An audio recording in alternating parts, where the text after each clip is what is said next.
کشور ناہید پاکستان کی ممتاز شاعرہ اور مصنفہ ہیں۔ اردو ادب میں ان کی خدمات پر انہیں ستارہ امتیاز سمیت کئی اعزازات سے نوازا جا چکا ہے۔ آئیے ان کی خوش مزاجی کا کچھ ذکر کرتے ہیں۔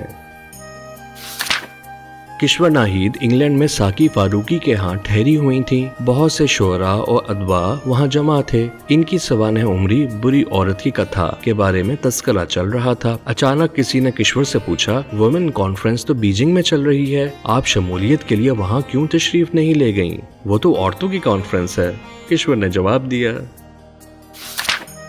انیس ناگی نے فیض صاحب کو ان کی نظم آ جاؤ افریقہ کا انگریزی ترجمہ کر کے سنایا۔ فیض صاحب ترجمے کو سن کے بہت خوش ہوئے، لہٰذا فیض نے انیس ناگی کو پیشکش کی کہ اس دفعہ تم بھی ہمارے ساتھ ماسکو کے ادبی میلے میں شرکت کے لیے چلو گے۔ ابھی بات ہو ہی رہی تھی کہ اچانک کشور ناہید کمرے میں وارد ہوئی۔ فیض نے کشور کو بتایا کہ اس دفعہ انیس ناگی بھی ہمارے ساتھ ماسکو جائیں گے۔ کشور ناہید پٹاخ سے بولی، واہ فیض صاحب، جان آپ پر ہم نثار کریں اور سیر کریں گے انیس ناگی۔